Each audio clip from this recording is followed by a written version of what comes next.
Yes, y'all. Welcome once again, episode 3 of Bad Habits Podcast. My name is C. I'm Notion. What's good, y'all? What is poppin'? Good, man. How are you? Pretty good, man. Another sunny week. Right? Feels like California in Toronto right now. It's pretty solid. How about you? How's Montreal? It's been pretty much the same. Today wasn't lit, but the weekend was crazy. This week is going to be all the 30s, so it's dangerous. Right? I love it. We deserve it. We need it. Unfortunately, the world is poisoned right now, so we can't really do much. But you know what? We make do. We make do. We make content. You know, we hustle. You know what it is. For brisk walks in the sunshine, and we social distance appropriately, don't we? Exactly. That's really all we have. That's literally all we have is beer and walks and podcasts and rap. That's what I've been trying to do, mate. So we've been trying to do keep the sunshine up, because otherwise being inside is a little like lose your mind. Womp. So the reason why we started a couple hours late this evening was because we just finished watching the latest versus battle, the 112 versus Jagged Edge. It's been a weekend full of battles, so I think this is where we're going to start, and we'll keep it moving from there. Should we start with the 112 Jagged Edge and then go to the Beanie Man Bounty Killer? Which one do you want to cover first? You tell me. I thought you were going to go in order, so whatever. I like it. Call it. You know what? I'm with you. I like order and symmetry. Bounty and Beanie. That's why I rock this T-shirt. Damian Marley. I was good. You go. So this was the first battle that was outside the scope of hip hop and I guess neo soul and now R&B, which I think is dope because they're sort of like widening the overall culture and exposing more people to different stuff. I can probably speak for both of us when I say the dancehall is not our forte. It's not really something we know a lot about. It's not. It's definitely something we enjoy, but just not enough to know. Be like to speak on it really.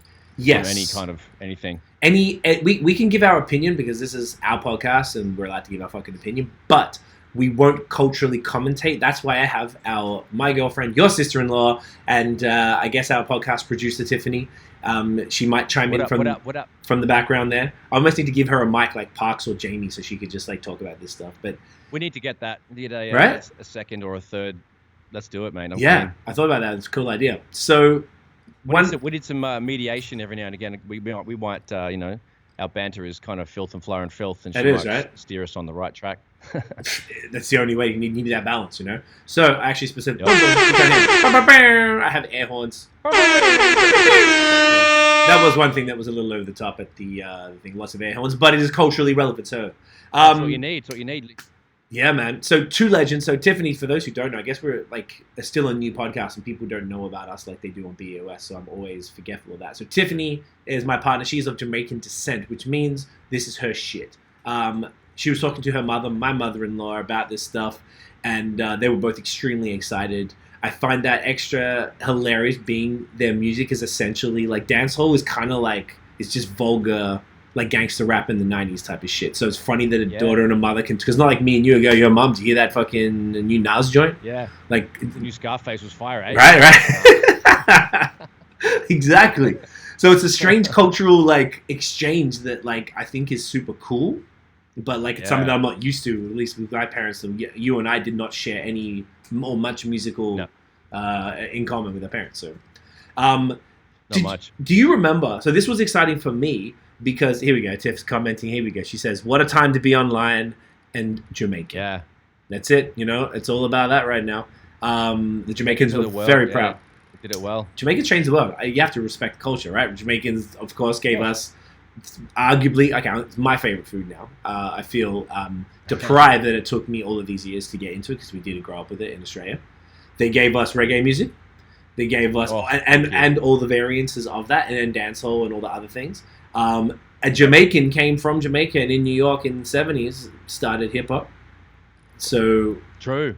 Like Jamaicans essentially brought more to the world than the average culture, so you've got to, give thanks and give respect to that. I only went there last year for the first time, almost a year ago, and it was fucking amazing. I know you have yet to visit, but all in good tune. You're a lucky man. It was a rough trip. Shouts to Jonathan Emile, who might be watching, but it was good. It was dope, but it was rough because it was a work trip essentially, but still got to see some shit. So this was dope to me because I'm going to be real. I don't know much about either of these gentlemen. But I do own Bounty Killer's My Experience album because I think that dropped in 1996, and they had he worked with a lot of rappers, so he was like just say that, like chanting over like hip hop style beats. So there's one and he played it. He played it's called Hip Opera with the Fugees. Fucking, I lost it. I was like, that was my jam. So I was very, very happy to hear that. There's a couple of great remixes. They used to do like they're kind of not freestyles, like just dub plates. Dub plates. Dub plates over the other joints. So I've heard a bunch of those, and that's why I was more familiar because of those hip hop references. So that exactly. Was crazy. So like, I would argue that was a good crossover, I guess. Yeah, and particularly to the typical versus crowd. One, we got a comment. That was the best Wi-Fi. Like the Jamaicans had the best Wi-Fi. No fuck ups. That were in the same. There's no static. There was no random jittery business. Nope. It was super. And the camera, like, wasn't moving around, even though they were jumping. Right. They were wilding out. It was actually kind of cool. They were performing. They were literally performing. They actually were. They were rapping over their own stuff or singing, whatever you call it, over their own shit, which was dope. There was clearly a big camaraderie, and I liked the stories in between where they were like, "Oh man, when you drop that," I was like, "Fuck, now I gotta go in and drop something that fire." I have to get one. Yeah. I love that. Like it's like friendly competition, and they always need to, big up the next guy or better than the next guy. That's great. Yes, and I think that was super cool. There was a lot of love in that. I like I knew some of the joints obviously from both of them, like the classics and stuff that you just know. And I'm not gonna lie, I discovered most of them here in Canada. I didn't know shit in Australia aside from Bounty Killer. Tiff says yes, it's because Jamaicans have been doing verses from time with sound clashes. So essentially, which was they're playing music against each other, whereas hip hop we're used to the art of battling, where DJs battle and they'll do like cuts, whether it's dancing or MCing. Exactly. DJs. Yep, exactly. So Jamaicans have been doing it this way. So this versus shit is actually a Jamaican art form, which is an interesting cultural point. Tiffany also says, so Beanie Man and Bounty Killer have done this a few times with each other. Oh, was that on... She's actually literally sitting there, but she's listening, so there's a delay, so she'll answer this question when it gets to her. But Tiff, did they do it on their own Instagram lives, or where were they doing it if they did it a few times? It was just really cool. I felt like they did it. Well, I mean, as in what format did they do it on? Gotcha. When they've done it, and was it during the pandemic times? It was the most entertaining shit of all of the battles. Like 100%. I cannot front. Like, and we were jamming. It was fucking. It was Saturday, so we were drinking. We were fucking high. It was like just vibing. It was so cool. I really enjoyed that as far as like the entertainment value, because like you said, it was a performance. Where's that? Just like a true dancehall party, like it should be. Like everybody that tells me about those fets and all the big joints, like that sounds like how it should go down. It, like they really had a party. They really hosted it. It was the most fun one, and it had the largest vibes that we've ever seen. And the internet was better in Jamaica. It was better. 12, we just saw. We'll get to that shortly. That was on some Nelly shit. Sure. Tiff says no. That was terrible. Tiff said they happened in venue, so that's probably why it was so fire, because they've done this exact shit with both of them on stage, and the DJ's just playing the song, and they probably performed the whole thing, where they only probably performed part of it here. She said it's a bashment thing. From like time. I love it. So clubs and outdoor parties. Okay, word. That's really good to know. So Mans have been doing this for a hot minute. In Jamaica, probably touring as well if they're doing that. I know Bounty Killer commented, I don't know if you'd caught it, and he said that's why I don't have a visa. He goes, this song is why I can't why he can't leave Jamaica, so he can't come to the States or anything and do shit, which is hilarious. Right. Probably why we don't hear much songs from him, because he's not able to do the collabs or anything, or come here and tour. Probably that, and it's like, I feel like the reggae or dancehall culture very, like, if you're into it, you're into it. And you're not like, how do I say it? You're not like casually exposed to it like you are with hip hop these days, because hip hop is now mainstream. When we grew up, it was a subculture, and it was our thing. When I say our, everybody who was into it, you were like, oh, you're into hip hop? Oh, we're boys now. Like, we're automatically friends, yeah. Automatically, right? Exactly. Uncle Mike Pignataro with the love hard eyes. Love you, Mike. You're a legend. Mikey P. Digital junkie on the decks. What a legend. There he is. There he is. Make sure I'm recording. Thank fuck. Yes, we're good. I think that I'm not gonna lie, when we first moved here, and Tiff and I have been together almost the entire time I lived in Canada, but Scott, both of our good friend, he would come and stay with us in Montreal, and then him and Tiff would just start playing all this reggae and dancehall shit, and I'm just like sitting on the couch like, I didn't even know what the fuck. I have no idea what's going on. I didn't understand the word. They're both laughing at all these jokes, and I never felt so like out. I mean, I guess I had, but I just felt really like I just felt, wow, I'm really overseas. I'm not where I'm from right now. This is fucking weird. And like, isn't that fun and scary? Yes, and it was great. But then the best part was now I got to learn about it. And now I understand the slang and I understand the culture a lot more. Now we've been there and blah, blah, blah. So I get it now. So I do get it, but I have no familiarity nor any, and this probably goes for you too, except for the couple of Bounty Killer songs from that album, because he played a few. I don't have any cultural, like direct, or not cultural, like memories associated with all this shit. I don't know. I wasn't listening. You and me weren't listening to that shit, 20 years ago or whatever. Well, only in like my introduction to like all that kind of stuff would have been to like when I actually got like spoon-fed a bunch of shit was probably like late 18, like 19 essentially, going to college. And shout out to the homie Clint, showed me a bunch of reggae, bunch of like every different kind of everything. He started with like the roots reggae and all the old stuff, all the jar stuff, which I genuinely enjoy. And then over time, like he genuinely showed me just all the different kinds of it. So I definitely heard some before we came here. But then when I started, I was working at a hat store, and I worked with majority Jamaicans, and two of them were DJs, and so they would play me stuff over the years. So I got a very straight up introduction when I came here as well, but I had been like touched on the other parts of it in Australia. So interesting. Yeah, so had a slow introduction to it, but yeah, over here was where it excelled, same as you, bro. That's crazy. Yeah. It's very cool. The best part of this whole versus, when the cops came and Beanie Man was like, "Oh my goodness, do you want to be that guy? Like, do you want to be this fucking?" And it was 400, but he was like, "There's 500,000 people watching right now. You want to be that guy?" And it was so fucking gangster, bro. It was so fucking gangster. I love that. He kind of like sunned the cop. He's like, heavy. Fam, you wanna shut down the thing? Like everyone's. That's what it is, right? I'm like, you really want to disappoint half a million people, and you're gonna be that guy. It was very, very cool. So I felt great. like I said to Tiff, I was like, "Yo, why wouldn't the cops be like, oh fuck, this Beanie Man? Like, I'm not gonna ruin his shit." But leave him alone. Was it part of the thing, or was it actually legit? I think it was legit, because legit. It's a quarantine. Maybe a neighbor complained or something like that, because they probably like jamming pretty heavy. But she also said that a lot of like the way police treat Jamaican artists is pretty bad over there. So it's not the automatic. Yeah, it's very. That's weird. They're just sort of like, I don't know why they just pick on him. So it's not. I thought there would be the opposite. They'd be like starstruck, be oh fuck, amazing. Like I know there's not that many people there, but like kind of like they're royalty, right? You'd think, but maybe not to the Popo. Yeah, no, maybe not. So it was very interesting. They just want to like trying to find them for some bullshit to pay him off to leave him alone. Anyway, could be that. None of our business. Yeah, so it's a whole other thing. But either way, that battle was super fire, very crazy, super fun. By far, I would say the most fun. I mean, the one clearly for us that we fucked with the hardest was, I'm speaking for you right now, but like Badu and Jill Scott. I agree. Yeah, no. That meant the most. Mouth, bro. Yeah, but then this was by far the most entertaining. Like nothing even came close. Of course. Nothing was as live as this one. Nothing was as live. That's it. Crazy. Rochelle, what up, Rochelle? Always love when she's coming through. She's the best. She says, "True dancehall fashion. Can't have a dance without the boydom." And Tiffany says, "Well, there's always hostility with the police force. That goes far, far back. So I guess that's a whole thing. The cops, regardless of the country they're in, cunty sometimes." Everyone likes a dagger ting still, Everyone wants to throw it around. Yeah. Oh, she said boydom is the cops. Okay, word. Thank you, Tiffany. There you go. Do you know that? I never heard that before. They said, the Toronto slap chop. Yeah. Sort of boydom. That's the slap chop out the window anyway. Oh, okay. That's Marlon. That's Marlon. Yeah. Doing that. Yeah, Marlon's hilarious. Is it? I listen to his podcast. Yeah, it's great.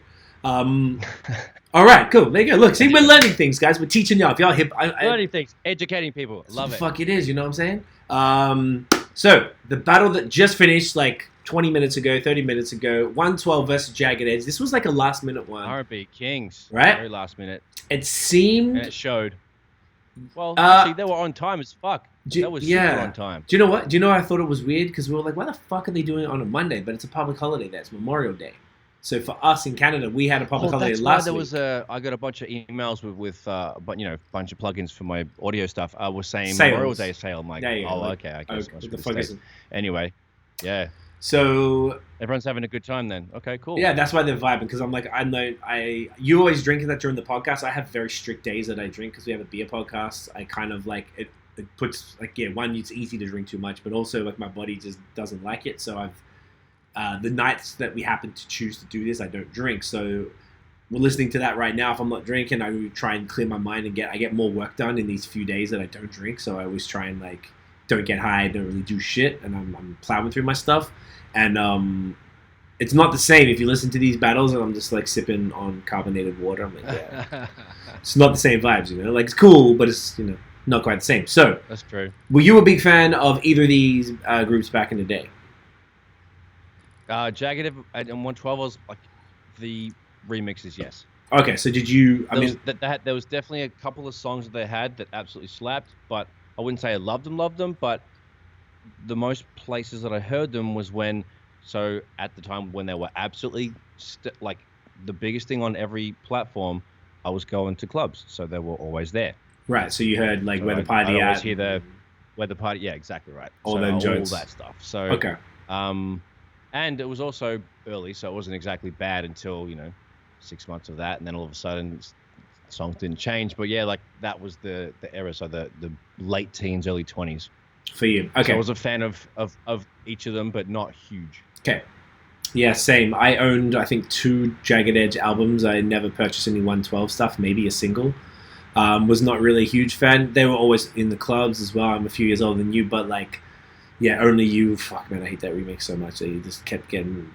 That's the most played out song of all time for me. There's only like 2 or 3 of the songs they played at the end that have like a nostalgic good, nice memories. Yeah. Just like high school fun stuff. Otherwise, it's kind of like, yeah, okay, cool party joints, and I'd only hear it at a party with groups of people, so it wouldn't be like things I would bump on my own usually, but party music, it had its place. Yes, and not all of it was either party music or like fucking music. That's basically those two different things. So, So we were just joking before, the Wi-Fi, Jagged Edge's Wi-Fi was terrible. It had like a hiss. I reckon everyone, in the other ones, people had talked about different acts using an iRig, which we used to sell at Apple Store when I used to work there. It's like this shit that's plugged into your phone. It lets you know what it is? Yeah. Just for people who don't know, you can plug some other external things into it, maybe a larger speaker or something. So there was just a static that kept coming through. 112 sound was sick. Jagged Edge was like terrible. Ain't nobody social distancing as well, by the way. Jagged Edge has 4 mans in a room right there, not including whoever else was around. Because they flipped the camera around. They flipped the camera around at one point, and there was like 3 or 4 dudes on the other side of the keyboard or whatever they had. Okay. So there was a lot of people in the room, yeah. There was. Okay, not surprised. And 112 just had Mike, no mask. Slim, no mask, none at all. And Keith Sweat was with them, funnily enough, which is that was a fun cameo. Yeah, which is I was like, okay, y'all like just pops in out of nowhere. Right? All right. Yeah, y'all are just hanging. He's like, I live down the street. She's like, fuck, just popped for a beer, needed some fucking beers, cunt. So that was so the Wi-Fi sucked. Sorry, I lost what I was saying. Wi-Fi sucked. And like you said, it started on time. I logged on at like 8:02 or something, and they were talking already. I'm like, what? I couldn't believe it. Yeah. I couldn't believe they were even like ready to go. Like before I even came back, because I logged in just before it was the 8, and then went to grab some food, and they were already like playing music. I'm like, wait, is this like is a show or are they going in? So it was didn't fuck around. So that's when I thought they were going to be short. Yes. For some reason, I don't know why, every single verses was late. Even the latest one, arguably, was the reggae one that was about half an hour late. This was just on time. So they didn't set a precedent for that shit. So that threw mans off, I reckon. So that was cool. The joints, though, like, I can't even really speak to it. What are you going to say? The first half of it was super sleepy and R&B slowwood stuff. And I didn't recognize many of those songs. But the back half was mostly fun, and the internet wasn't as bad, but the songs were getting more nostalgic as we got towards the end of it. The back 9, or whatever you call it. Back 10. But the sound did ruin it. I mean, we kind of expected fuck-ups, but like that was pretty bad. It was pretty bad. The sound was pretty shit-house. But you're right. The first part was like, I think this is what happens usually with these type of things. The first part's for the heads, like the deep cuts, the album joints. Because think about it, back in the day, right? It wasn't like these guys would. Everything that was released were either official singles or albums, and so they'd play the album cuts. But the most obscure shit you could get were either features or B-sides to singles. There wasn't just like Lucy's like there are today. So like if you wanted to hear the songs, you had to buy it. So everything had to be available to buy. So it was a complete different thing. Rochelle is saying completely off things. She goes, everyone knew Bounty and Beanie would be late West Indian time. But I don't know if they were late. Lol. This is funny, but they were just playing music. There was a DJ. It was like a whole thing beforehand. Whereas like the other ones, they just didn't even turn up at all. Like there was just no one there. Right. Type of thing. Like where's this fucking live at? So yes, prepared for it. Yeah, good point. They were prepared for a full evening of show. So yes, Rochelle, you're right with the West Indian time because that's just how shit rolls. But it's definitely seen more they had shit down. So these guys, the first bunch we didn't do like all the song rating like we did with Nelly and Luda because I guess to be fair, we couldn't hear shit. One, you couldn't hear shit. We're also not huge fans of these guys. I mean, we know, but not like don't take your words out of your mouth, mate. But no, that's exactly it. Couldn't have spoke on this at length. We're just like it's better to skim over it. Yeah, we've already been speaking for half an hour on it. Yeah, we already have 20 minutes. Oh, I mean, we got a bunch of other shit to talk about tonight, but yeah, so good, though. It's good. Overall, yeah, like they started playing the slappers in the back end, like you were saying. Where the party at was the Killer from Jagged Edge. I guess the Only You remix from 112. I guess they played Peaches and Cream. Let's Get Married from that. Those 4 joints were the big ones. That's all you really wanted to see, and it's just like I liked seeing the group interaction. I mean, obviously there's only a couple of blokes from 112. But like, it was good to see them interact and show love to each other. Very similar vibe in the respect back and forth that Jill and Erica did, which was dope. So it's kind of like just princes of the R&B game giving them a salute, and they had a nice time. And even at the end, they promoted some new songs, which is really cool. That new 112 one was fire. What do you think of that? Yeah, it was pretty cool. I think the song was good, but the thing is what Tiff and I was saying, that it feels like it's not the place for it. It's not the time and place. They were promoting. You can't hear it. Don't waste the. No, they could hear it because the 112 side was good. It's more like, why do people come to these battles? They want to hear the songs. I see what you're saying. I feel like they know. They want to hear shit they know, right? You're correct in the sense of like, if you're an artist and you've got how many people did it peak at? I can't remember. Was it like 3? I was like 180 or something. I swear I saw it in the 2s, but maybe I'm mistaken. So say 200,000 or 300,000 people. If you've got watching all the time because it dropped out. Gotcha. We had it on Tiff's computer and I wasn't sitting in front of it, so I didn't pay attention to the numbers. But if you are, if you have that many people watching you, like, fuck yeah, you're going to show them your new shit. But at the same token, what's the point of it? The point of it is to see the classics, to see the songs head to head with like two different groups that you fuck with heavy, that like, really, what's Tiff is saying, facts, Rochelle. About the West Indian time. They were dropping dates a lot. They were promoting. If they have not played the song and just did the dates that they said and said, "Oh, new joint coming on," blah blah blah, then don't drop the song. I would have been happy with that. Yeah, no, it's only 90 seconds, so it's like it's fine. I know, but I still would prefer to hear the song in full quality audio because, like, I mean, that's just. But doesn't it make preference? But like, does it make you want to hear it? Pretty good. It's a good way to tease it. Yeah, but, like, totally. At the same time. Like, Luda played the fucking same joint, 3 times? A new song with Timbaland? He played his verse and a hook 2 or 3 times. Like 3 times. That was really annoying. It wasn't even that far of a verse. No shade. That's kind of where I'm leaning off. That's kind of where I'm getting that idea from. But yeah. But did it make you want to hear the full quality? I think it might have then. So that means you're right. I guess so. Because the song was good though. I was like, oh, that kind of hits because that can also segue to the next thing we're going to talk about later. But because they've been around for a while. They have. And they had the beat was adaptable. It sounded like, it's got the rolling hi-hats. It's got a bunch of contemporary elements in it. Sounded pretty good. Good point. Great point, actually. So like, yeah, take advantage of... Listen, that's why I want to hear it in its full thing, because then I could sit down and go, boom, this is actually fire, because it's probably sick. So then if they didn't play the sample, would you go out of your way to find it? Or because they played the sample, you're like, oh, that sounded kind of shit, I need to hear the new one. When's it come out? Oh, let me write it. You know what I'm saying? If that little snippet didn't grab me, I wouldn't go check for it, unless it was like thrown in my face on a fucking Instagram post or something like that. Or like someone was like, look.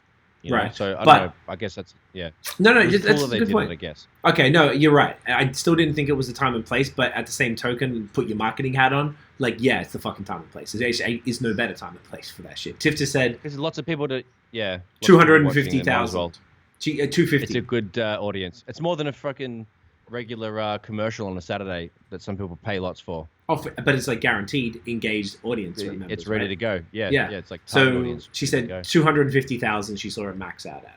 Which, if you think, when you think about it, Badu and good. Jill got between 7 and 8. 800. Beanie Man and Bounty Killer got about 500K. I think Babyface, and then I think they had the 6 or 7, but overall views. I'd like to know from Versus if they can put like a total impressions or views over all their shit. Like, it'd be good to see a talent. That'd be interesting. Do you know what's interesting as well? How much of a business they turned Versus into. Pretty quick. Okay, so I followed them. I was about to ask you, do you remember how many followers they had when you followed them? No. I followed them when they were not verified, and they had about 23,000 followers. Now they're on 1.2 million. Right. And that was at most a month ago, right? Because what they started to do was release these fucking battles on the Versus Instagram, which is genius because it keeps that as a single place for all the information, for the hub. And they're working with Instagram Music because there's this chick I've been following since, I think we saw her at like maybe South by in 2011 or something. Her name's Kadia, which is a funny name. But she is the head of Instagram Music. I think she was like managing people. She's been in the biz. So I think I've seen her, I follow her on Twitter as well, and she's great. And she always talks about the work that her team is doing with with the artists and with Swiss and the Versus team to make it all happen. So that's why they have the extended no time limit for the 1 hour.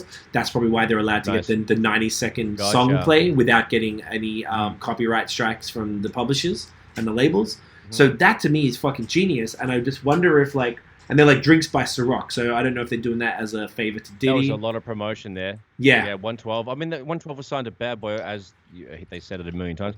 But like they had quick Ciroc break. That was they Puff got his money. He's the best. Everyone was working their ass off. Puff is like Ciroc. Puff is like with Ciroc is like Dre with, or not really Dre, but the beats with what's it called? Beats with Dre. Fuck, I'm having a blank. Beats by Dre. Jesus Christ, what's my problem? Well, it's called beats because whatever. Yeah. Whatever, the beats stuff. You know how like every music video ever has beats in it? Has product placement, yeah. Right, I feel like Ciroc is the next biggest. Like Puff is just going crazy with that shit. It's all over the joint. Everywhere. So that was cool. So I like watching the business evolve of the business of Versus. That's a good episode. And it was very quick. That spiked. Yeah, cool. There you go. Writing it down now. That's a whole thing. It's a... Yeah, it's like a keep an eye on. business of Versus. Sorry, guys, I have to write this shit down or I'm going to forget because I am not reviewing a long-ass podcast, the whole thing afterwards. I mean, you could just watch it for fun, still. You could, but, you know. You know how it goes. Fuck, I've seen me talk a bunch of times. So, what are we saying? Okay, Versus is fire. So, anyway, that has been good. So, that's long enough talk about Versus now. It's fucking half an hour. Jeez, man's coughing. All right, let's get into new music. So, there's been a bunch of new music. Let me put a little bit of a... Let's go. New music time. Okay. So... What I have here... Oops, let me get rid of that. I'm just trying to hide the fucking settings thing. The camera effect. How do I hide it? Oh, whatever. All right. So, first thing I had... Sia had 2 new singles over the last, I guess, week or so. One called Together, one called Save My Life. Did you check for Sia's new shit, fam? I did, fam, because the internet was so whack on the 112 shit. I was like, you know what? I'm fucking this is some new singles. So I got something to talk about in So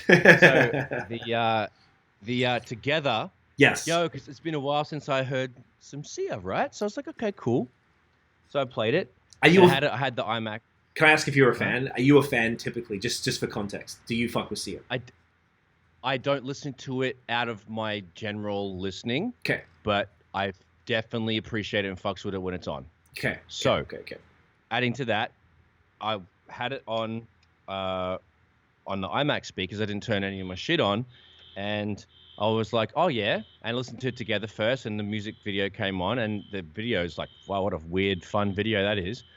And so I was watching it and I was listening and I wasn't looking because I hate watching videos because if I'm listening to a song, I don't want to watch the videos because it always fucks up the first listening experience.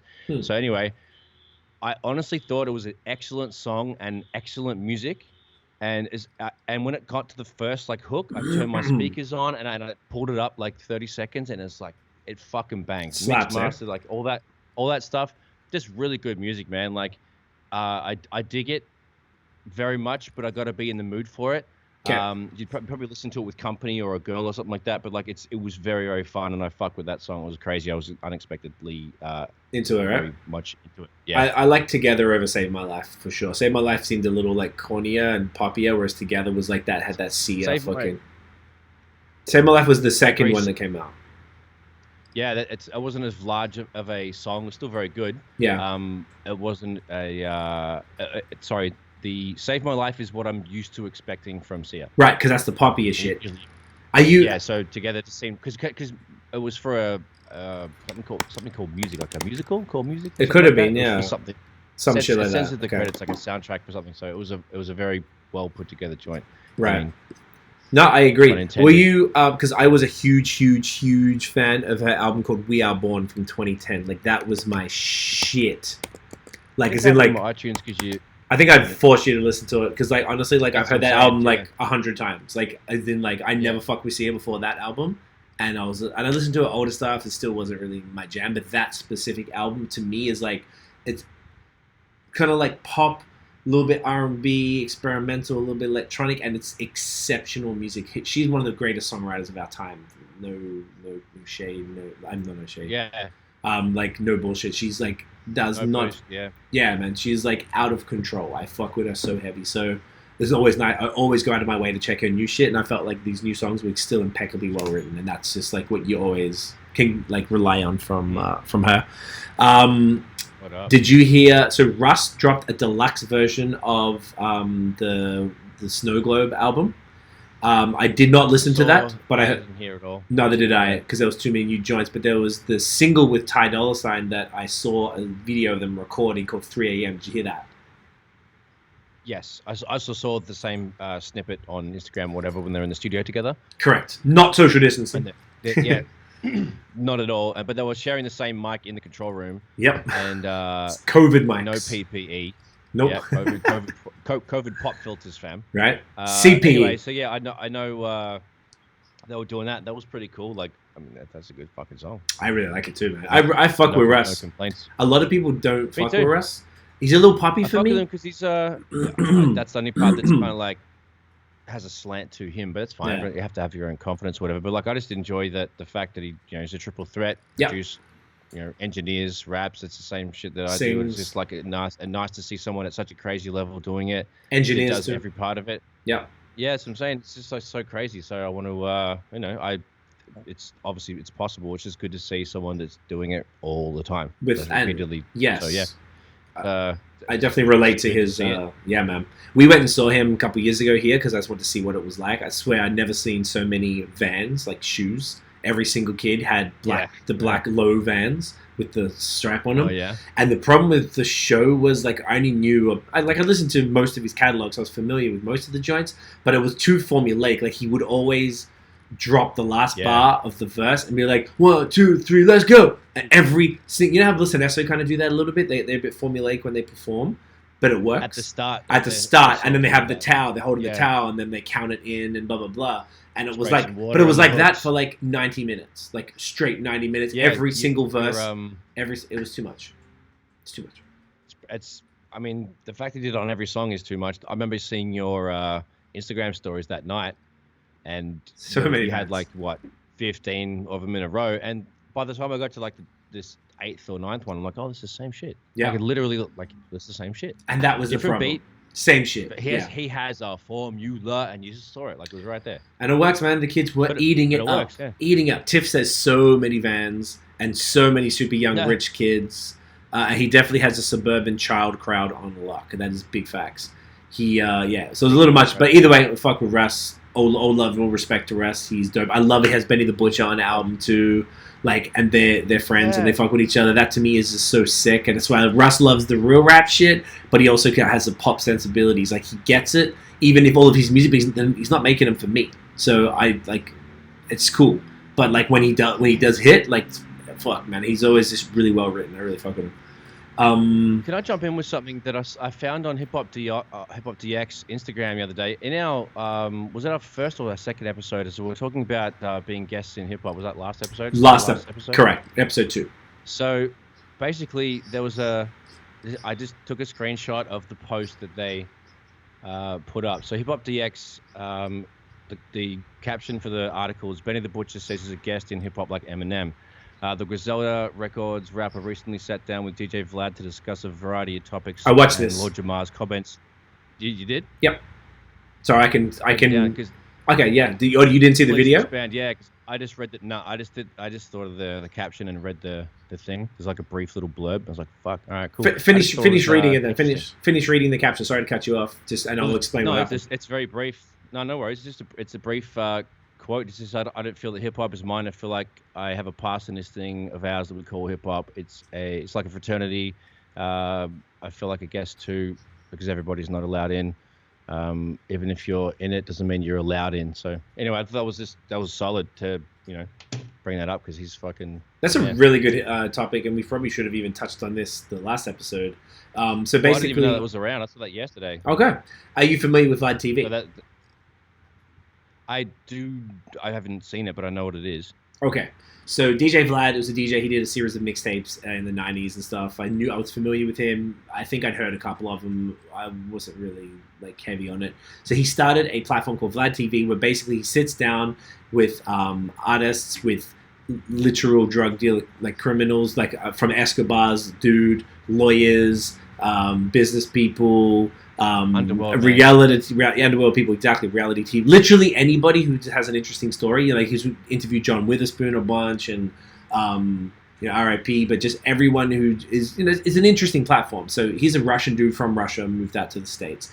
He is the king of clips. So I think even before Joe Rogan was doing it, he cuts his interviews up into clips and basically that's what you're talking about. That's where I know it from. Yep. Okay. So for some reason, I'm on his email list. So about twice a day, I get emails from Vlad TV, and I'm never mad about it because it keeps me up in the culture because I see what people are talking about and there's interesting shit. Right. So he sits down with Benny, and I watch all the Benny clips that he put out so far because I'm a big fan.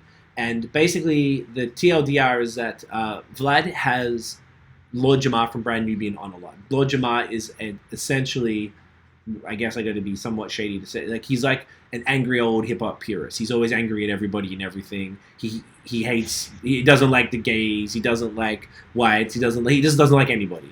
It's actually kind of funny to hear him talk because he's just so you can just tell. You look at him, you can just tell he's angry the way he talks. So you have to look at it, whatever he's saying, with that lens. So he said Eminem is a guest in the culture of hip hop because he's arguably the great. He sold the most records of all time. But he's still a guest. Now, that is a race-based comment. He's saying because he is not an African-American, and African-Americans, essentially Jamaicans, really, but created the culture. Someone who isn't of that descent is a guest, which is why I said that, because I actually kind of align with that, right? I think it's fair to say that. Not kind of align, I do. That's why we said it. Eminem came back at him on his last album. What was the last one called? I always forget the names. Oh, mate, no idea. Whatever the fuck that was called. He took some jabs at Lord Jamar or whatever. Not a big deal. And then he sat down with Crooked I for Crooked I's new series. I forgot what it's called as well. Crooked's Corner, I think. Crooked's a legend. We talked about him, I think, in the first episode. Yep. He interviewed Eminem, and Eminem said, yes, I actually agree with Lord Jamar. I am a guest in the culture. So Vlad brought that up to Benny, which is a weird interview because this whole interview, almost every single clip I saw, Vlad was bringing up other interviews he did to Benny when he should be probably asking Benny more questions. Yeah, but anyway, because he's right in front of his face. Yeah, it was a little because it was so consistent. I watched probably 7 clips from it so far, and they've all been the same. So Word. Benny said he feels that he is like a guest in the culture because he goes, it's not mine. Just because he's of African American descent doesn't mean that the culture belongs to him. For the quote that you just read out before. I think everyone can have their own thoughts on it. I guess it's. You could argue that the culture belongs to everybody. It's not one group anymore. It's kind of grown beyond that. But I think that, at the same token, you got to understand it was a way for an oppressed group of individuals to express themselves because everything else in their life was oppressed. So. Whilst that culture has grown beyond them, and that's what happens sometimes. Some people create some shit, and then it gets bigger than they ever intended. That's a beautiful thing. It's also been bastardized. It's also been sold out. It's also been bought out by the labels who obviously aren't African American owned, and manipulated. And now, before it was a voice of the people, and in the 90s it was showing that real street life. It was a window into and I think that's why you and I fell in love with it, and a lot of people like us. When I say like us, I mean of our age group who are listening to it. Doesn't matter what color you are, what background, or where you grew up. You hear these street stories, and you're like, yo, you can relate because it's like a movie in audio form. And over the time, it's become now all about this, money and clubs and cars and strippers and fucking whatever and chains and shit. It's very, like, it always had a little bit of that because that was a symbol of success, because these people who started the culture came from poverty. They were oppressed. They were fucking shot at all the time by the police. They were, like, it was, that was their way of saying, hey, look, man, we made it. We're on par with everybody else. Y'all trying to make us feel like trash, and here we are. So I guess now it came past that, even though Benny is just saying that, he didn't create it. He's just a dude from Buffalo. He's in his 30s too, which is going to be in our next major topic. And I know you alluded to it before. So it was like, yeah, it was an interesting perspective because I've never heard anybody say that. There was African American. So that's really what it was. Thoughts? It's definitely interesting, man. Yeah. React. React. But it's a good thing to recognize. Man's out here, Yeah. No, good. That was a good pickup, man. Really add to that. Okay. I think that was all I had to bust out about that one. Okay. I don't know. I just was screen capping things as I come across them there. Do you know what? Can you please continue to do that and then jump in there? Just bring them up during the podcast and don't even tell me, because I love that shit. That's fucking awesome. All right, man. I'll just throw you fucking curveballs. I love it. It's good, man, because I really want to, we're still figuring out. I was talking to Tiff today about it. I was like, yeah, we're still kind of figuring out how this is going. Someone commented on the last episode and said, you guys should start interviewing people. And in all, transparency, we're going to start interviewing people, but not all the time, because I think it's not just about interviews. I want to interview key people. I don't want to just be like any local, no shade because we are local rappers, I guess, but I don't want just anybody being coming on for the sake of us filling a gap. Like, if we're going to have a guest on, it's because kind of relevant. Yeah. It's not relevant, but just interesting. I've got a few people in mind that I want to have on, and from both our friends and people that we know. And then as we grow, the idea, it needs to be about our perspective, because that's the whole point of this shit. And if it's not, and we're just interviewing people, then it's not as interesting to me. So I want to sort of start with that first, and we'll start bringing people in. So we're still figuring all this shit out. So it's kind of cool. That was a dope addition. Thank you. I appreciate that. You're the man. We've still got a few more singles to quickly run through. The Ro James and Miguel. Did you hear that? I forgot what it was called. I did. That was yo, fire, bro. That Miguel fucking. That was the song I listened to just before we went live. Chatty. Yeah. Yo, I didn't even following the man's. What was it called? I'm trying to find it now. Too much. Oh, bro, that shit was sick. Yeah. Very, very impressed. That was probably my favorite song out of all the new shit. I'm so impressed with that. Yeah. Miguel, when Miguel fucking fires, I love his voice, bro. It's so sick. He's gone a little too poppy with his last few albums. I didn't fuck with him as heavy as the ones 10 years ago, but his voice is insane. So it's really cool to see Ro do that. I'm loving his stuff. I'm very excited for. I guess he's done now singles 2 weeks in a row, so that means there's probably an album coming. Right. So that's exciting. Looking forward to that. That's the indicator. That's the indicator, huh? It is. All the singles, he's then all of a sudden slap it out. I would imagine when they're that close between each other, there's something bigger than that. And there's probably videos that we haven't checked for, because I'm literally just looking for audio. I'm not even checking for videos for this stuff, which we can do. I just haven't been. Maybe because I just look on Spotify. I know you check YouTube more, so if you ever see videos and new shit, bring them up. Sweet. Did you hear the new Snoop song called "I Want to Go"? What is it? It was actually. I did not hear that. It was called "I Want to Go Out." No, I want to go outside, which is hilarious. Yeah. It sounded.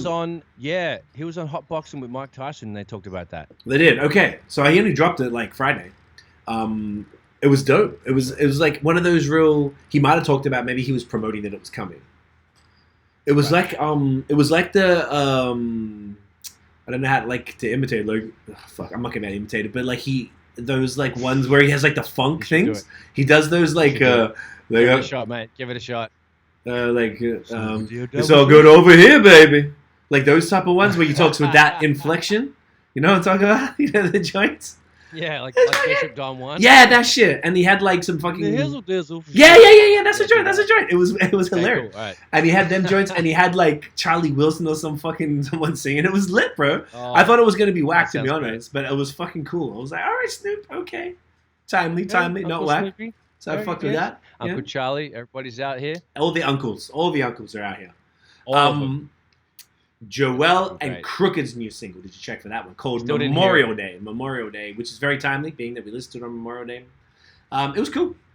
It's tell me all about it. I missed it, bro. It's okay. It's a rapidy rap song. I enjoyed it. It's exactly what you think a Joel and Crooked Eye song would sound like. It's dope boom bap hip hop with bars. If there was a deeper message to it, I was like, to be honest, I was skimming a whole bunch of shit today, like, because I didn't get a chance all weekend to listen, just like you didn't. So I wanted to just run through. Yeah. So either way, because then that's 2 singles in a row. So I would imagine they have I think it's called an EP called Hard, H-A-R-D, like H.A. And I think that'll be pretty sick. That'll be dropping soon, I would guess, as well, which is very cool. I want to shout out the homie Maya Clarity dropped his new single. I forgot the name of it already because I didn't write it down. Did you see what it was called? Listen to myself. Yes, with Danielle No. Did a cool video for it. You check that? Yeah, it's nice. One if he's like poppy. They used a bunch of my footage from the interview days from the old IllNote Studios there. Okay. I knew that it was on a piece together video because it's quarantine times, of course. So he did really good with that. Mm-hmm. Want to shout him out because Clarity's produced my new album. That was good. Yeah, I fucked with that. I thought that was cool. Tiana Taylor had a new single called, I think it's called Made It. Did you check that one? Did not see that one, mate. It was cool. I like her voice. Listen to that. Yeah, do you fuck with Tiana? I do. Yeah. I listen to it too much. I don't really know what. I haven't caught an album. Say. Did you hear the EP with Kanye last year, the year before? Just the singles. Just single. Okay, Tiff was a big fan. We bumped that off, and I think we put one of the joints on the Valentine's Day. Valentine's Day. Yeah, either last year or this year. That's probably the only one. Yeah. That was the only one you heard. I remember that. I think it was the Rose from the Concrete or whatever. So it's a great song. But yeah, that was cool. Tiana's got a great voice. Hopefully that means there's something else coming from her soon. One that's right up your alley. Blue and Exile dropped a new single, and they have a new album coming. Dude, I literally have it in my fucking head. Boom, skitty, bang. Then you tell me about it. I was gonna say, the only reason I know about it is because the homie Eggwad, shout out Eric. He always keeps up to date with all the good. He just sent me the post about it, so I was just gonna read. It's dropping July 17th. Skitty pop, boom, let's go. Yeah. Did you hear the single? Called Miles Davis. Yes, it was cool. No, I did not, sir. It was cool. It was exactly what Rose in Harlem is what it's called. Sorry, babe. Yeah. Rose in Harlem was the Tiana. Fire as shit, dude. But yes. Keen okay. It was a jazzy, soulful production. Blue sounds a little more mature, of course, than Below the Heavens, which was 2007. True.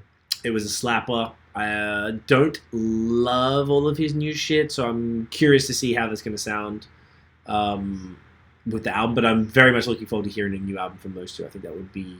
They have some fantastic chemistry, so I'm very curious to hear that. Yeah, that was an absolute classic. We still run that one. I know you. Oh yeah. I mean, what was the last time you ran a little Below the Heavens? My world, like fucking a few weeks ago. Like I love that song specifically. It's like jams the fuck out of that life. Flow. Get you out of bed, mate. Disgusting. Yeah, fits the pocket. This is good. So Eric get goosebumps thinking about it. Chris. Hey? I'm getting goosebumps just thinking about that verse. I fucking love it. You got goosies? Woo! What did Carly Chris? Yes, Jean Grey's better half. Carly Chris and Chris Keys had a song called Sudden Death. Okay. Mellow music. Some chill shit. Yep. Did you check for that?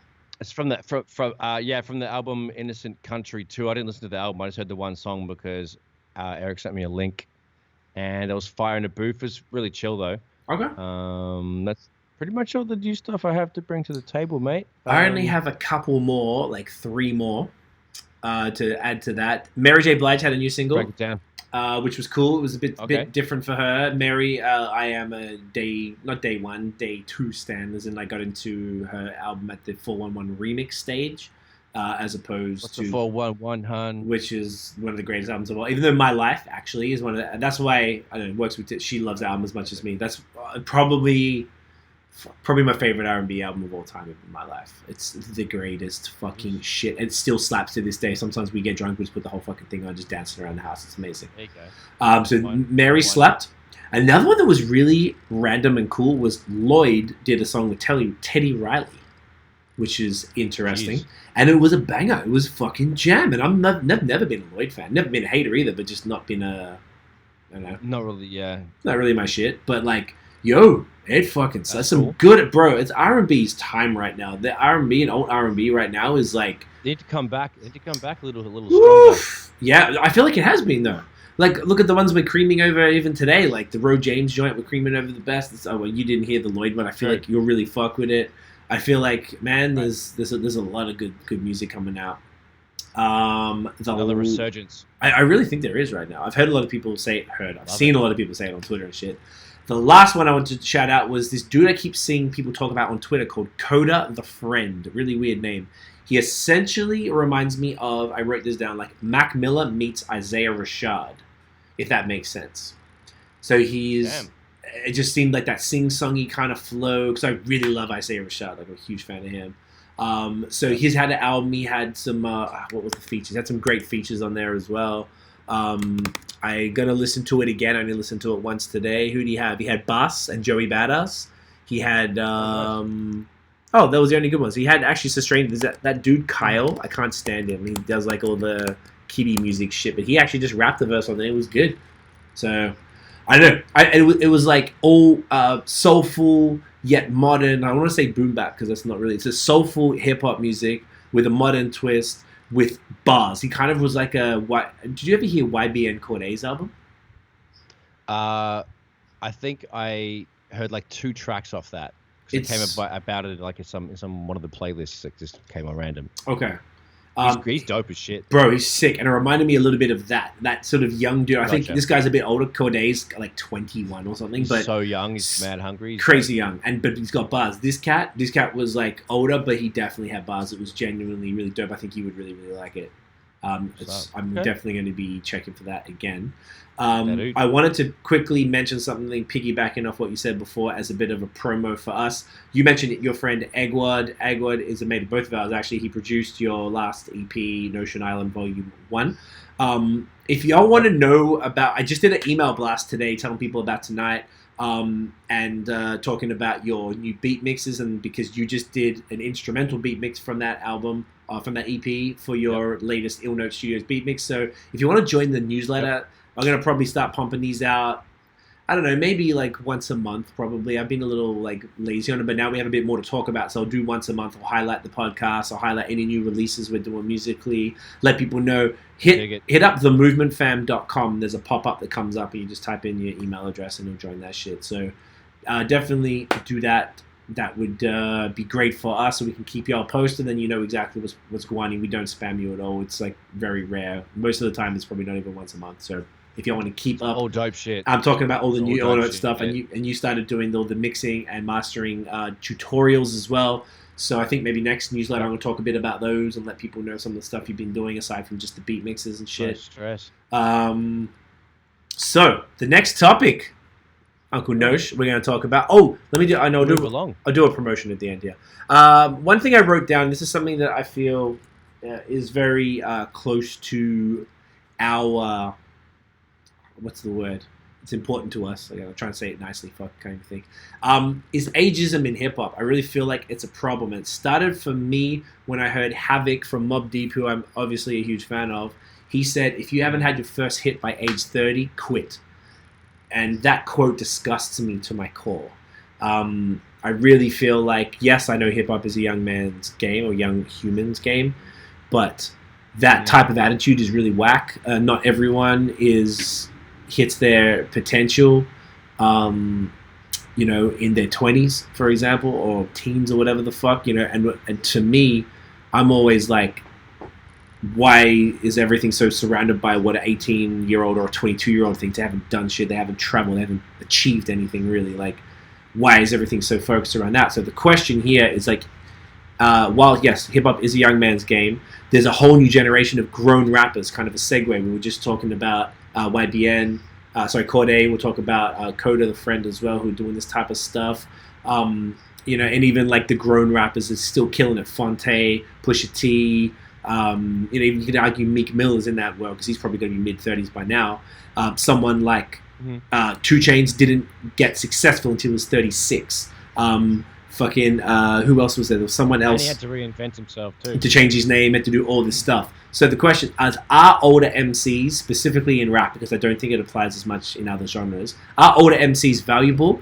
Do they have a place? Like where are the older artists' place in hip-hop, in music, but specifically in hip-hop? Do you have any thoughts? I think it's great. Like, so yeah, for example, like Jay-Z's playing that sort of like more mature sort of role now, like with 444. Yep. He's got lots more. The narrative of the album is talking more like generational wealth and looking after the family and shit like that. He's got different perspectives and how to like talk about ownership and blah blah blah. So that's one triple OG that's still like he's like teaching he's trying to just like plant the seeds. I read something that I saw a quick snippet that Tupac said it and Kendrick said it. Like the two like audiences that they're making music for are people in jail and like little kids because they're trying to like plant seeds. So like if you listen to like Pimp a Butterfly and all the other Kendrick's like for the most part, Good Kid, Mad City, he's telling like hood stories and all that sort of stuff and telling like a pretty like movie cinematic style and side to that part. But then in like Pimp a Butterfly, he's just talking about how to get your fucking head right, and then the universe works mentally, and he goes on all that sort of stuff. So that is like he's still kind of dropping gems. And like I heard Tupac say the same thing, and I think Royce posted it on his Instagram. So I think that's like that kind of shit's really important, that even though Kendrick's not that old, he's kind of like going with that sort of mentality, and he's planting seeds for the younger generations to not be shit, because previously other generations are built by their neighborhoods or whatever to be shit and not to get so far unless they're suppressed and all that sort of stuff, right? Oppressed. So yeah, it's like so artists like that are definitely making a huge impact. I think it's great to have those guys around. So yeah, so Jay and Kendrick and that are bringing it forward, mate. Okay, word. So Tiff is saying here she's mostly only enjoyed rappers at an older age due to their experience. So I fuck with that. Now, on your point, someone like Jay-Z, Jay was 26 when he dropped Reasonable Doubt. Yes, he was dropping other music before then, but his first album, The Hit, was 26, which is quite old considering. Nas was like 20 when he dropped Illmatic. So they were still young-ish in that sense. Jay Electronica, I think, was late 30s when he first did Exhibit C and all that stuff. And then now he's got to be like late 40s. He has to be like to be doing this stuff. So he's a dude who gets a pass. I just find that so basically your point was that there are rappers who are now in their 30s and potentially in their 40s who have been around for a while but are dropping gems for the kids, so that they're taking responsibility in their music and they're putting a message, the experience, and they're sharing it. Okay. And they're paying the experience forward kind of thing. That's the angle. Right. Yeah. So that's one side of it, and I think that's a really good point, because that's basically answering the question: are rappers who have maybe been around for a while, are they still valuable now? That's answered that. So yes. To Kendrick, yes. To Cole, you could say as well, because Cole's going to be mid-30s. Yes to like Scarface, Pusha T, Royce of 5'9", like you said, even Crooked, Eminem. I guess you could argue for that too, to a degree, but he's not really saying a lot. But still, Jay for sure, because Tiff hated Jay for the longest time, and now she understands him because now she relates to that. She always liked Pusha, but I think she likes him more now because she's seen the grown man. I did not hate. Sorry, Tiff, I'm putting words. She wasn't the largest fan of Jay-Z. She did not hate Jay. Sorry, I'm putting words into her mouth. It's like she actually cares now. Here we go. Grimjow was saying, I like rappers that are older and current. Depends on what they say in their songs, and the beat too. Beat definitely draws you in at first. Okay, so that's interesting. So a question for people, if anyone wants to comment, I guess because this is extra personal for us. We are in our 30s. We have not made it in any shape or form, right, in music, but we're continuing to try. Because I believe that we have a message. I believe that the music that we're making right now is better than it's ever been. And to me, if someone's trying to say that I can't rap now because I'm too old and no one cares, I think like that's ridiculous. Like it really is. I feel like, why is my artistic, and not just me, I can only speak from my experience, and I imagine I'm speaking for you, but why is our artistic integrity and value reduced because we're not 22? But we've now traveled the world. Why does it only happen in hip hop as well? And why does it only fucking happen in hip hop? It doesn't happen in any other arts. You could be 70 and start painting and you're fine. You're not going to be able to do that in rap. You're not going to be able to. Keith Richards is still fucking going, mate. Right? You know? Now, to be fair, here's Rochelle. Rochelle says, there's always room for variance in age. If there isn't, it's monotonous.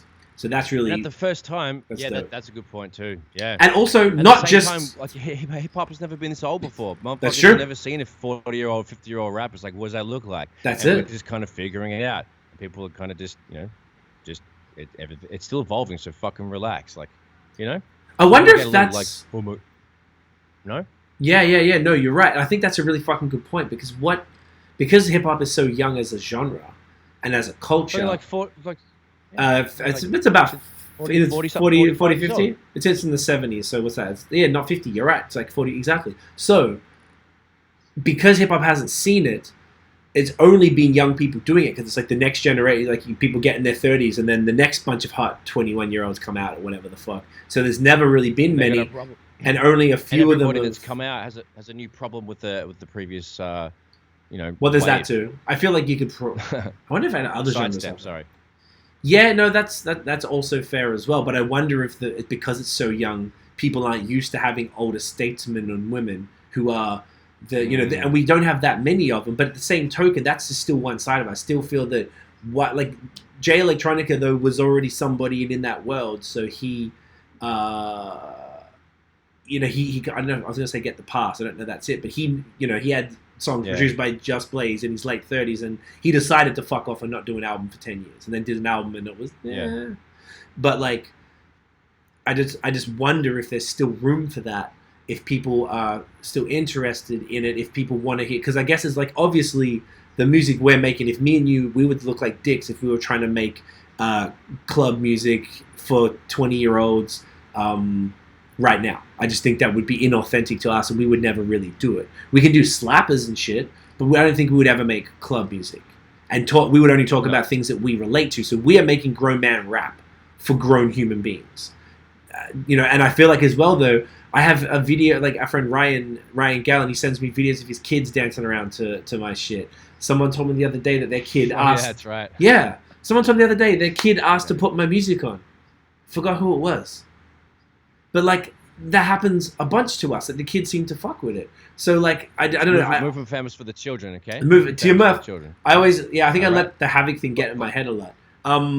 Grim is saying, you've made it when the group of people you met and that enjoy your music. You guys can definitely rap way better than I can.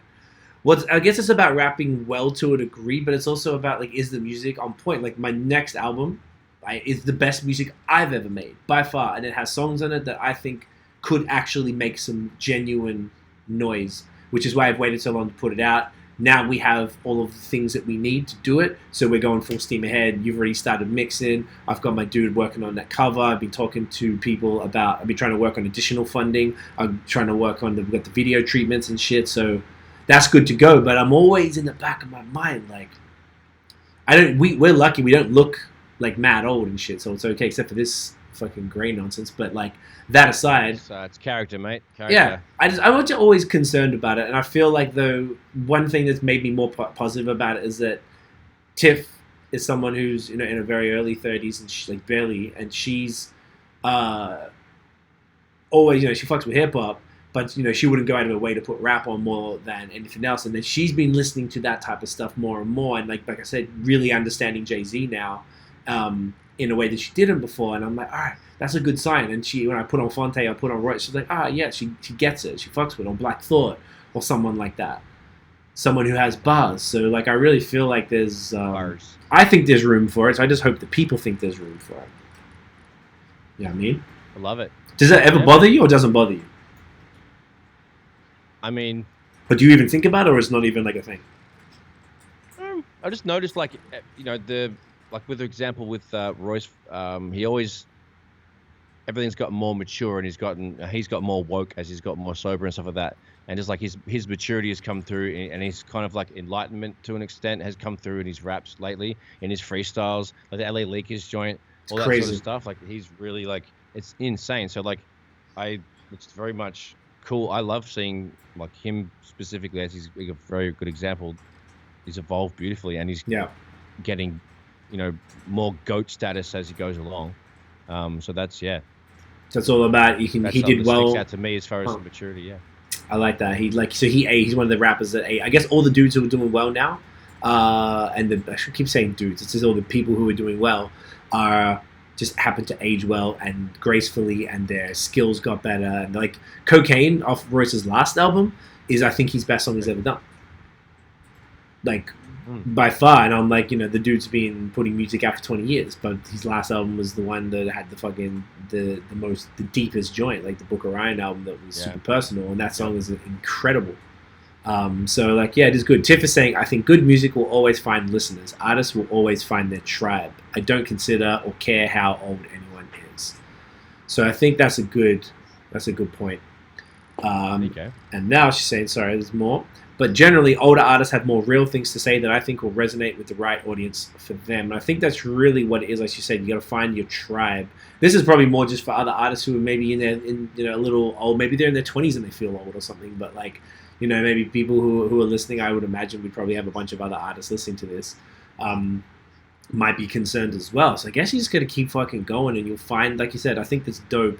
And we'll probably talk about different things to do, as like ways that artists and things that we're trying to do aside from, we talked about it early on doing this podcast, one because I just want to talk about hip-hop, which is great, but also the side effect of that is hopefully more people discover it, and the type of people who would enjoy this podcast are the type of people who would probably enjoy our music, because if you're listening to something like this, maybe there's less chance you will want to hear like auto-tune, like trap type of stuff, which at the same token I'm talking about pills and just jumping on googs. And that's really more what it is. It's not even about the sound of it, because I actually fuck with that sound a lot. So it's more like it's the subject matter. Fire. Yeah, it's just the subject matter. There you go. You can. Topic's horrible. Yeah, I always enjoyed one of my first times ever. I liked hearing. There is room for ignorant music. I feel like everyone. You don't want to hear like a sermon when you're in the club. Saturation. Yeah. That's the point. There's so many variations of the same fucking tunes. Like, how many times are going to get smashed at the club and then talk about it? Yeah. That's why like the crunk music was so short. The time. Yeah, it was. That's a good point. Yeah. It was only popping for a couple of years. Yeah.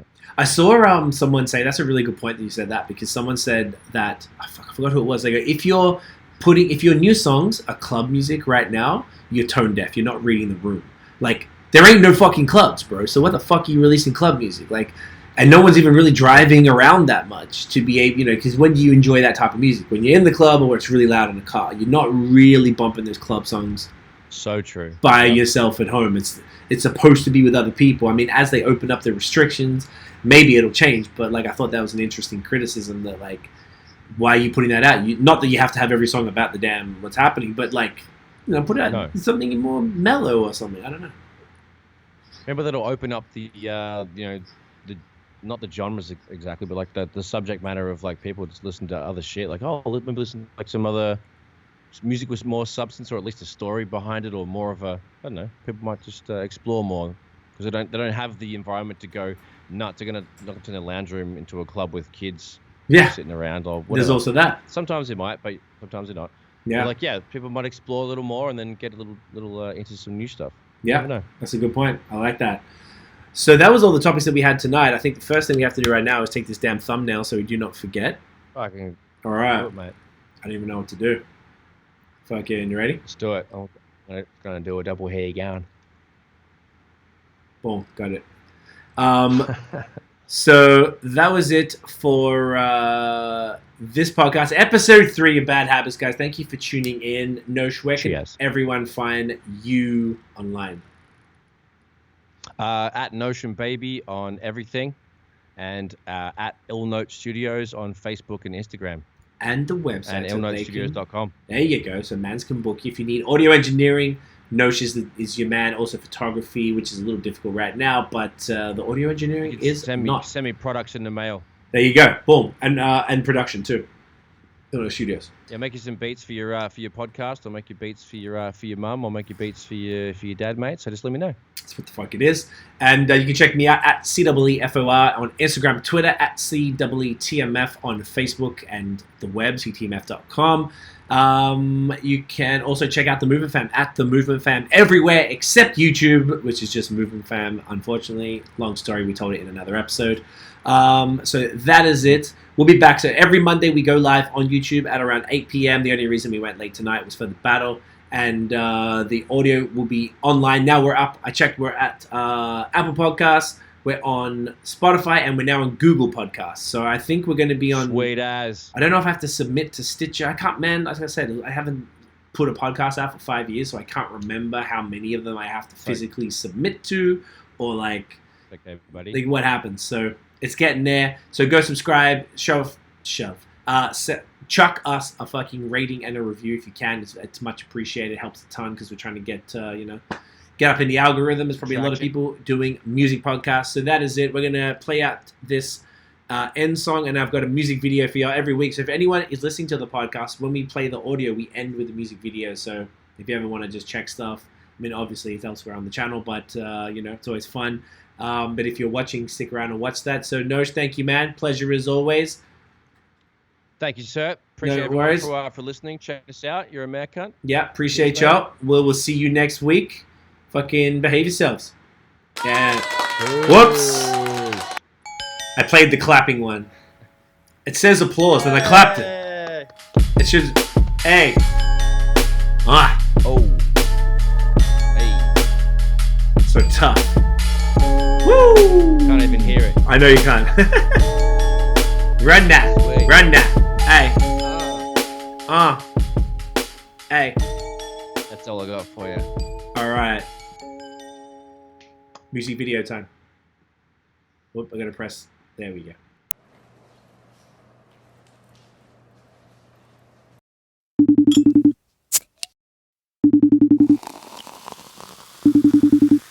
Yo, but hey, what's good, bro? Okay. Yeah. Check. One. Yo, I've been tripping off the same train of thought since my aim was off. Now I'm shooting straight regardless of the painted cars. I'ma stay the course. Ain't a major force that could break me off proper. I lay the floor down and with your heads I mop up. Yeah, so take the loss, homie, shake it off topper. The noggin that you're nodding that's been laden with them cobwebs. Yeah, I'm no prophet, but if cents make dollars, then I wanna see a profit off the dollars that I've dropped in. Makes sense? No stopping me. Ace up the sleeve of poverty. Obviously I can see I'm lacing beats with knowledge, B. My policy strict, so pardon me, kid, for calling your shit poop. Is what it is, dude. You're probably the cleanest piece of excrement that ever went to Hollywood. I see people exiting the premises you probably should follow. I got your hoods hollow, took the engine block, so you ain't getting anywhere unless it's lost. You made a bad habit out of rapping. I recommend you reconsider which path you're traveling. Quick, fast, you're backing in, I'm laughing. Cause half you rap cats in a trap that's collapsing. It won't react till after it's happened. But I think you need a change. Go find a different lane. No need to entertain the idea that we could ever be the same. I guess I'm really just a creature of habit. Every feature is magic. Feel the damage and probably vanish if theory's rapping. See the catch with putting eggs in your Easter basket. It's distracting. Count them when you see them hatching. Hey yo, she told me the secret of attraction, the passion to reach for what's imagined and be the magnet. But quit calling these weak MCs a trying to be the baddest. I got them following the leader status. If you think the nicotine or weed is bad, let's see you trying to battle me and leave without your ego shattered. Don't try to step to me unless your feet are balanced. Never see a challenge, it's the only thing that really matters. Get him to the Greek, theory smash him. I think you get the point like pyramids in Egypt have them. Now fucking with it if you went to see a madam. With Debbie via Dallas, you be embarrassed. Bad habit out of rapping. I recommend you reconsider which path you're traveling. Quick, fast, you're backing in, I'm laughing. Cause half you rap cats in a trap that's collapsing. It won't react till after it's happened. But I think you need a change. Go find a different lane. No need to entertain the idea that we could ever be the same. And I ain't never had a habit that I couldn't kick, except for rapping, but at that about 'em. sick, be y'all a napping, so I'm at me at the front and kids until they dapping. I'm a spaz and keep packing. The industry's so ratchet and the music's so tragic, yeah. So we bucking the trend, ain't no way to sub-bass, they stuck in a win. It's all the same and ain't a differentiator here while everybody trapping. Me and Poe is back here making hits. Because to follow's not attractive, and cause everything's a cycle, then the realness coming back, and TMF is so stubborn and thorough. Bases covered and sure, we ain't budging, opposite of obscure, and we be rolling with the positive. Only kick the hot, slowly grow the crew with power moves and get the knowledge in. I stay cautious, keep silent when them fools talking. The kids smooth, I let the tune speak you for make me. a bad habit out of rapping. I recommend you reconsider which path you're traveling. Quick, fast, you're backing in, I'm laughing. Cause half you rap cats in a trap that's collapsing. It won't react till after it's happened. But I think you need a change. Go find a different lane. No need to entertain the